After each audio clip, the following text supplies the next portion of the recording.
In the quiet shadows of Africa's wilderness, where the roar of lions echoes across the savannas, some people don't go to sleep inside walls.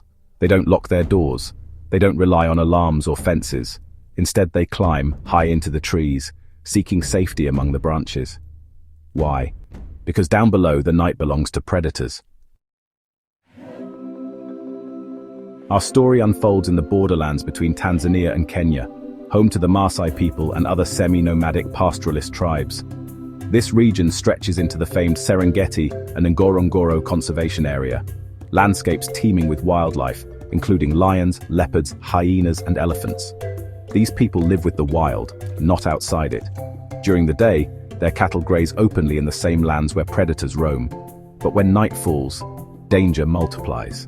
Lions, particularly bold in these parts, sometimes wander into villages or camps. Livestock is often the first target, but when desperate, they go further. To outsiders, the idea may seem primitive or extreme, but to those who live in lion country, it's an ancient, life-saving strategy.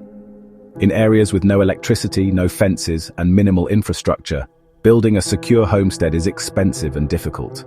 And when lions are known to leap over low fences or dig beneath them, the best protection often comes not from height on walls, but height in nature. Sleeping in trees gives an elevated vantage point. It removes the human scent from the ground, and most importantly, it keeps people away from lions, which rarely climb trees to hunt. This practice is especially common during the dry season, when water sources shrink and wildlife, including predators, venture closer to human settlements in search of food and water.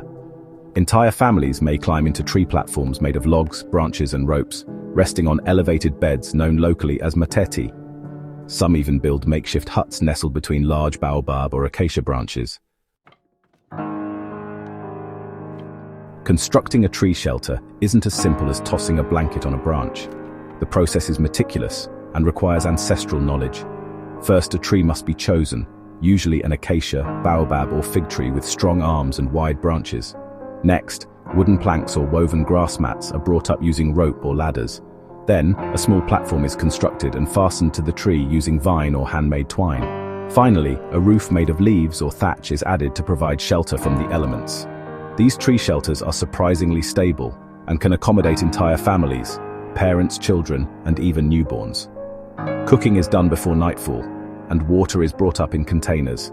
Once darkness descends and the lions begin to prowl, the family is safely out of reach, listening from above as the sounds of Africa's nocturnal predators take over the land.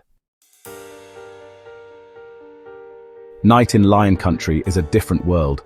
The air cools quickly, the sky fills with stars, and the land below begins to whisper in growls, howls, and rustling. From up in the trees, villagers watch fires flicker across the savanna. They hear the cough of a lion in the distance, the clatter of hooves as frightened cattle shift nervously in pens below, the mournful wail of hyenas in the bush. Children sleep close to their mothers, wrapped in warm blankets. Elders stay awake longer, listening, always listening, for signs of danger. It's not fear that keeps them alert. It's respect. Respect for the lion, Simba, as it's known in Swahili. Because here, the lion is more than a predator. It's a force of nature, a teacher of caution, and a reminder that in the wild, humans are not the masters, but merely part of the ecosystem.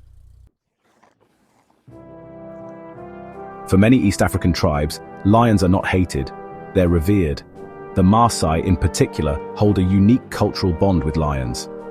In the past, young warriors called Morans would prove their bravery by hunting lions, though this practice has mostly ended due to conservation laws. Today, most tribes focus on coexistence. Sleeping in trees is a non-lethal defense, a peaceful strategy that allows people to live alongside lions without harming them. It's part of a broader philosophy that accepts the presence of danger as a natural part of life.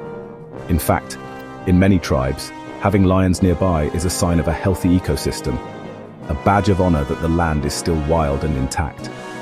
These traditions, rooted in both survival and symbolism, are passed down through generations. They're not about fear, they're about balance. In the cities, we build fences and walls. We control nature, we remove risk. But in places like these, people rise above the earth, literally, just to make it through the night.